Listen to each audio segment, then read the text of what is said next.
കുറച്ച് സമയം കഴിഞ്ഞതും നന്ദു ഞെട്ടലിൽ നിന്ന് പുറത്തു വന്നു. എൻ്റെ ഈശ്വര, എന്താണ് അയാൾ പറഞ്ഞിട്ട് പോയത്? ഇനി എന്തൊക്കെ കാണേണ്ടി വരുമോ ആവോ? അതും പറഞ്ഞവൾ കൈകൊണ്ട് മുഖം തുടച്ച് തൻ്റെ ജോലിയിലേക്ക് തിരിഞ്ഞു. ആ സമയം അവളുടെ മനസ്സാകെ കലങ്ങി മറിഞ്ഞിരുന്നു. താൻ കണ്ടത് പറഞ്ഞു, അത് തെറ്റായിരുന്നോ എന്നുള്ള ചിന്തയായിരുന്നു. പറഞ്ഞുപോയി, മാറ്റി പറയാനും പറ്റില്ല. വല്ലാത്തൊരവസ്ഥയിലായിരുന്നു ആ സമയം നന്ദു.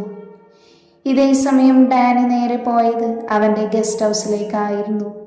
ഓഫീസിലെ ടെൻഷനും പ്രഷറും കൂടുമ്പോൾ അവനൊന്ന് റിലാക്സ് ചെയ്യാൻ വേണ്ടി അവൻ്റെ ഇഷ്ടങ്ങൾക്കനുസരിച്ച് ചെയ്തതാണ് ആ ഗസ്റ്റ് ഹൗസ്. കാണാൻ തന്നെ നല്ല ഭംഗിയുള്ള രീതിയിലായിരുന്നു അത് പണി ചെയ്തു വെച്ചിരിക്കുന്നത്. 2 ബെഡ്റൂമും 1 കിച്ചണും 1 സ്വിമ്മിംഗ് പൂളും ഉള്ളതായിരുന്നു. ഇവിടെ ഡാനിയും സാമും മാത്രമേ വരാറുള്ളൂ. ഡാനി അകത്തേക്ക് കയറി അവൻ്റെ റൂമിലേക്ക് പോയി. കുറച്ചു സമയം അവിടെ ഒന്ന് തനിച്ചിരുന്നു. പല ചിന്തകളും ആ സമയം അവൻ്റെ മനസ്സിലൂടെ വന്നുകൊണ്ടിരുന്നു. കണ്ണടച്ച് കുറച്ചു നേരം ഇരുന്നതും അവൻ്റെ മനസ്സൊന്ന് ശാന്തമായതുപോലെ ഡാനിക്ക് തോന്നി. അപ്പോഴും അവൻ്റെ കണ്ണുകളിലേക്ക് രാവിലെ കണ്ട നന്ദുവിൻ്റെ നിഷ്കളങ്കമായ മുഖവും നേരത്തെ താൻ വഴക്ക് പറഞ്ഞപ്പോൾ പേടിച്ചു നോക്കിയ നോട്ടവുമൊക്കെ ആയിരുന്നു. മിന്നിമാഞ്ഞത്. അവനൊരു ഞെട്ടലോടെ കണ്ണുകൾ വലിച്ചു തുറന്നു. എന്താണ് അവളുടെ മുഖം ഇങ്ങനെ മനസ്സിൽ തെളിഞ്ഞു വരുന്നത്? അവൾ ഇന്ന് ഞാൻ ചെയ്യാത്ത കാര്യത്തിന് എന്നെ കുറ്റപ്പെടുത്തി തോമസങ്ങളുടെ മുന്നിൽ പറഞ്ഞതാണ് എന്നെ കൂടുതൽ ചൊടിപ്പിച്ചത്. എനിക്കൊട്ടും ഇഷ്ടമില്ലാത്തവളുടെ വിജയമാണെന്ന് അവൾ കാരണം സംഭവിച്ചിരിക്കുന്നത്. എനിക്ക് മറുത്തൊന്നും പറയാനും കഴിഞ്ഞില്ല. ഞാനിനി എന്ത് ചെയ്യുമെന്നൊരു ഊഹവും കിട്ടുന്നില്ല. അങ്ങനെ എന്തെങ്കിലും സംഭവിച്ചാൽ ശ്രീനന്ദ, നീ കരുതിക്കോ, അത് നിനക്കെതിരെയുള്ള ആയുധമായി വരിക തന്നെ ചെയ്യുമെന്ന്. അങ്ങനെ ഓരോന്ന് മനസ്സിൽ കണക്ക് കൂട്ടിയും കിഴിച്ചും അവൻ എപ്പോഴോ ഒന്ന് മയങ്ങിപ്പോയി. ശ്രീ, നിന്റെ ഈ ചെറിപ്പഴം എന്നെ വല്ലാതെ കൊതിപ്പിക്കുന്നു വച്ചേ. Your honey sweet lips red as a cherry are tempting me Sri. Danny അവളെ തൻ്റെ നെഞ്ചിലേക്ക് ചേർത്ത് പിടിച്ചുകൊണ്ട് ഹസ്കി വോയിസിൽ പറഞ്ഞു. നന്ദുവാണെങ്കിൽ ആകെ വല്ലാത്തൊരവസ്ഥയിൽ നിൽക്കുവാണ്. Shri, can I have just 1 taste? I cannot hold myself back anymore please. അത് പറയുമ്പോൾ ഡാനിയുടെ വിരലുകൾ അവളുടെ അതിർത്ത് ഞെരിച്ചിരുന്നു. അവനിൽ നിന്നൊരു ശീൽക്കാരം ഉയർന്നു വന്നു. നന്ദുവിൻ്റെ കണ്ണുകൾ കൂമ്പിയടഞ്ഞു. ആ നിമിഷം തന്നെ ഫോണിൻ്റെ നിർത്താതെയുള്ള റിങ് കേട്ടാണ് ഡാനി ഞെട്ടി കണ്ണു തുറന്നത്. അവനാകെ വിയർത്ത് കുളിച്ചിരുന്നു. ഛേ, താൻ ഈ നിമിഷം എന്ത് സ്വപ്നമാ കണ്ടത്? പുല്ല്, സ്വപ്നത്തിലൊരു സമാധാനം തരൂല പന്ന മോള്. അപ്പോഴേക്കും വീണ്ടും ഫോൺ അടിച്ചിരുന്നു. അവൻ ആ ദേഷ്യത്തോടെ തന്നെ ഫോൺ എടുത്തു നോക്കി. ഡിസ്പ്ലേയിൽ സാമിൻ്റെ പേര് കണ്ടതും അവൻ സംശയത്തോടെ നെറ്റി ചുളിച്ചു. ഡാ തെണ്ടി, നീ ഫോൺ എടുക്കാതെ എവിടെ പെറ്റുകിടക്കാൻ പോയതാടാ മാറി? ഫോൺ എടുത്ത പാടെ സാമിൻ്റെ വക തെറി വന്നു. അത് സാം, ഞാൻ. ഡാനിക്ക് സ്വപ്നത്തിൻ്റെ ആഫ്റ്റർ എഫക്റ്റ് പോവാത്തത് കൊണ്ട് തന്നെ അവൻ എന്തൊക്കെയോ പെറുക്കിയാണ് സംസാരിക്കുന്നത്. ഡാനി, നിനക്കെന്താ വെക്കലും വന്നോ? എവിടെയാ നീ? എത്ര നേരായി വിളിക്കുന്നു? എവിടെ പോയി കിടക്കുവാ? സാം വെപ്രാളത്തോടെ ചോദിച്ചു. അവൻ്റെ ചോദ്യങ്ങളാണ് ഡാനിയെ സ്വബോധത്തിലേക്ക് കൊണ്ടുവന്നത്. ഡാ, ഞാൻ ഗസ്റ്റ് ഹൗസിലുണ്ട്. നീ എന്തിനെന്നെ വിളിച്ചത്? എടാ, നിന്നോട് അങ്കിൾ വരാൻ പറഞ്ഞിരുന്നു, നീ മറന്നുപോയോ? നിനക്കുള്ള പണിയാണെന്ന് തോന്നുന്നത്. എല്ലാം ഇവിടെ തയ്യാറാക്കി വെച്ചിട്ടുണ്ട് മറ്റവള്.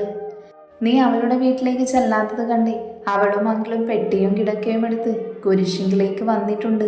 നീ പെട്ടെന്ന് വാ. എത്രയൊക്കെ അവൾ ശ്രമിച്ചാലും ഒന്നും നടക്കാൻ പോണില്ല സാം. മിക്കവാറും അവളുടെ അന്ത്യം എൻ്റെ കൈകൊണ്ടായിരിക്കും. ഡാനി ദേഷ്യത്തോടെ പറഞ്ഞു. നീ എന്തായാലും ഇങ്ങോട്ട് വാ.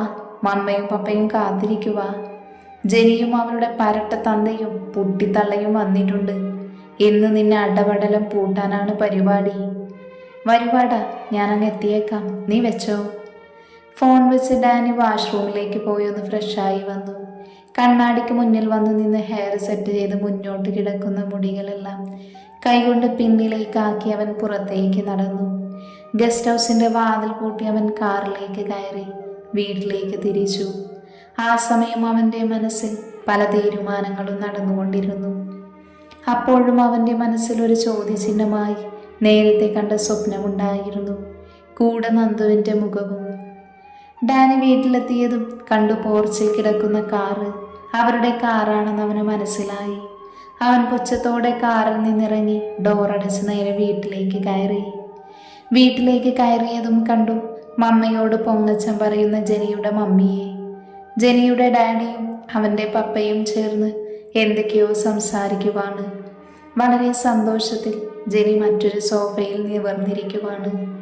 എല്ലാം കൂടി കണ്ടതും ഡാനിക്ക് അവൻ്റെ ദേഷ്യം കൺട്രോൾ ചെയ്യാൻ കഴിഞ്ഞില്ല. നന്ദുവിനെ അപ്പോൾ കൊല്ലാനുള്ള ദേഷ്യമാണ് വന്നത്. കാരണം അവൾ അങ്കിളിനോട് പറഞ്ഞത് കാരണമാണല്ലോ ഇത്ര പെട്ടെന്ന് ഇങ്ങനെയൊക്കെ തീരുമാനമായത്. അവൾ ഒരൊറ്റൊരാൾ കാരണമാണ് ഇന്ന് ഈ അവസ്ഥയുണ്ടായത്. ഞാൻ പോലും അറിയാത്ത കാര്യത്തിനാണ് അവൾ എന്നെ കുടുക്കിയത്. ഡാനി നിന്ന് പിറുപിറുത്തു. അല്ല, എന്താടാ നിന്ന് പിറുപിറുക്കുന്നത്?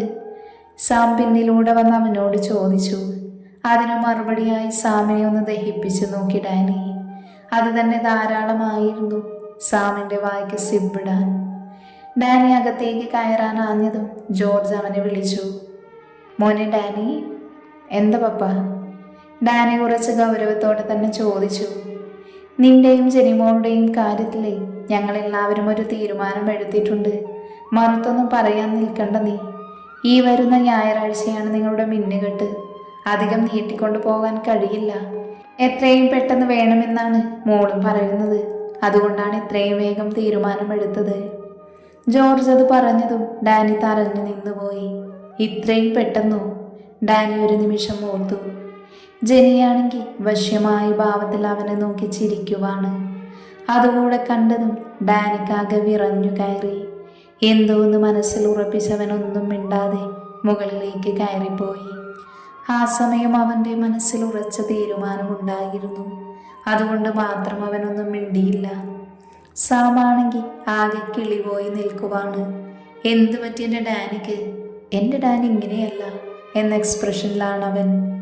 ജെനിയും കുടുംബവും ഡാനിയുടെ മമ്മയും വളരെ സന്തോഷത്തിലായിരുന്നു. കാരണം ഡാനി വിവാഹത്തിനൊരെതിരും പറഞ്ഞില്ലല്ലോ.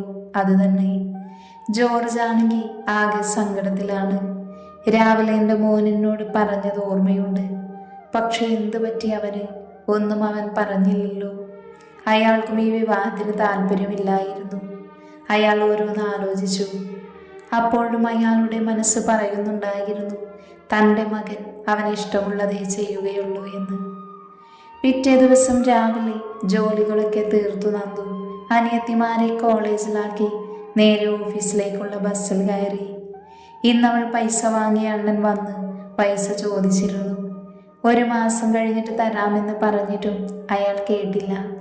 പിന്നെ ഞാൻ 10 ദിവസമെങ്കിലും തരണമെന്ന് പറഞ്ഞ് കാലു പിടിച്ചു. അപ്പോൾ അയാൾ പറയുവാണ് 5 ദിവസം തരും, 5-ാം ദിവസം ഞാൻ ഒരു വരവ് വരുമെന്ന്.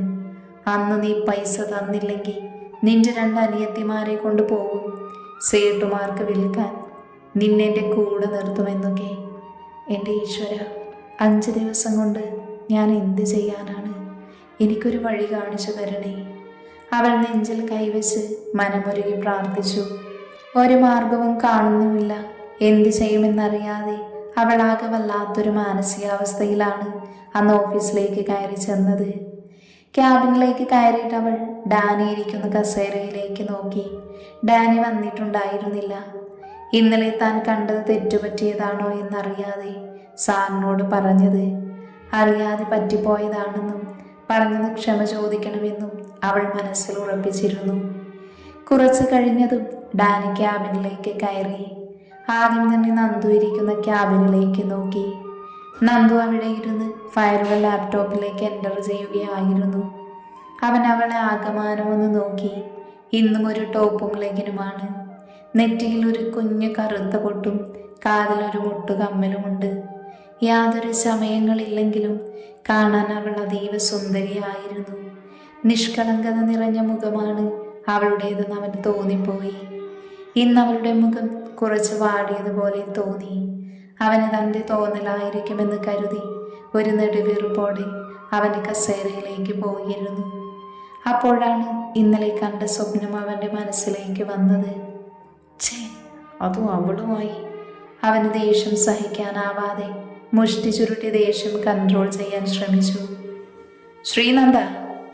അവൻ്റെ ഗാംഭീര്യം നിറഞ്ഞ ശബ്ദം ആ ക്യാബിനിൽ അലയടിച്ചു.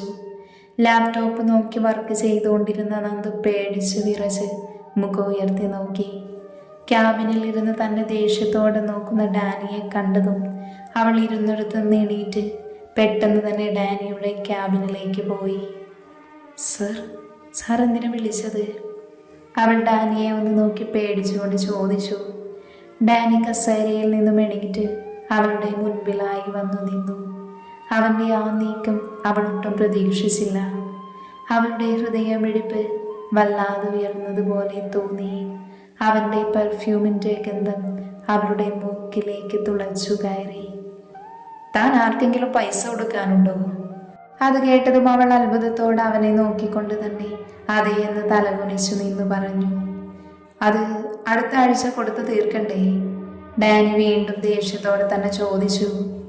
അതിനവൾ മറുപടിയായത് മൂളിയതേയുള്ളൂ. എനിക്കിങ്ങനെ മൂളുന്നത് ഇഷ്ടമല്ല. പിന്നെ തെറ്റ് ചെയ്തവരെ പോലെ തല ഉനിച്ച് നിൽക്കുന്നതും. ടേബിളിൽ തല്ലിക്കൊണ്ടാണ് അവൾ പറഞ്ഞത്. അത് കേട്ടതും അവൾ പേടിയോടെ തല ഉയർത്തി അവനെ നോക്കി പറഞ്ഞു തുടങ്ങി. 5 ദിവസം കൊണ്ട് മുഴുവൻ പണം കൊടുത്തു തീർക്കണമെന്ന് പറഞ്ഞിട്ടുണ്ട്. ഒറ്റ ശ്വാസത്തിലാണ് അവൾ പറഞ്ഞു തീർത്തത്.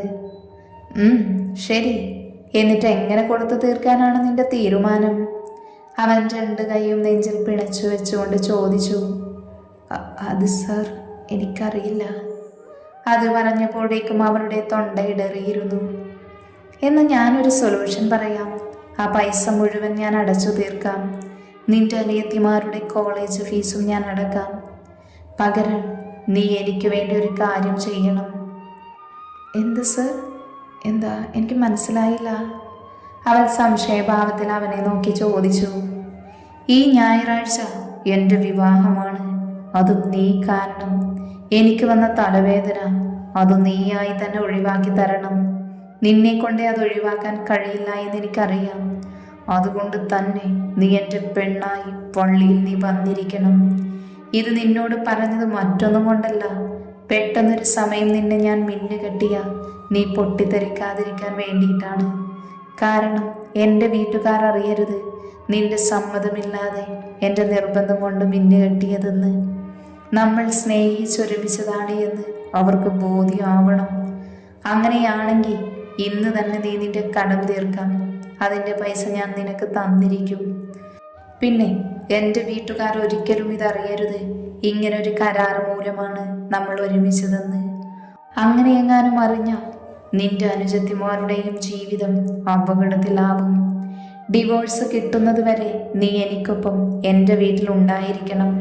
അതും എല്ലാവരുടെയും മുന്നിൽ ഭാര്യയും ഭർത്താവുമായ സ്നേഹത്തിൽ. ഇത് നീ ചെയ്ത തെറ്റിൻ്റെ നിനക്കുള്ള ശിക്ഷയാണ്. ബാക്കി ശിക്ഷ നീ എൻ്റെ വീട്ടിൽ വന്നിട്ട് തരാം. നന്നായിട്ട് ആലോചിച്ചിട്ട് എനിക്ക് നീ നാളെ തന്നെ മറുപടി പറയണം. നീ നന്നായിട്ട് ആലോചിച്ച് നോക്കി. നിന്റെ അനിയത്തിമാരുടെ ജീവിതം നീ കാരണം ഇല്ലാതാകണോ? അതോ അവർ സമാധാനത്തോടെ സന്തോഷത്തോടെ ജീവിക്കണോ? അതോ പാതി വഴിയിൽ അവരുടെ പഠിത്തം മുടങ്ങി അവരെ പെരുവഴിയിൽ ഇറക്കണോ എന്ന് നന്നായിട്ട് ആലോചിക്ക്. നിന്റെ തീരുമാനം പോലെ ആയിരിക്കും നിന്റെ അനിയത്തിമാരുടെയും നിന്റെയും മുന്നോട്ടുള്ള ജീവിതം. ഡാനി അത്രയും പറഞ്ഞുകൊണ്ട് അവൻ്റെ ചെയറിലേക്ക് ഇരുന്നു. ഡാനിക്കറിയാം അവളുടെ വീക്ക് പോയിന്റ് അനിയത്തിമാരാണ് എന്ന്. അതുകൊണ്ടാണ് അവൻ അതിൽ കയറി പിടിച്ചത്. നന്ദു എന്ത് ചെയ്യണമെന്നറിയാതെ ആകെ തറഞ്ഞു നിൽക്കുകയായിരുന്നു. അവളുടെ കണ്ണിൽ നിന്നും കണ്ണുനീര് ധാരധാരയായി ഒഴുകിയിറങ്ങി.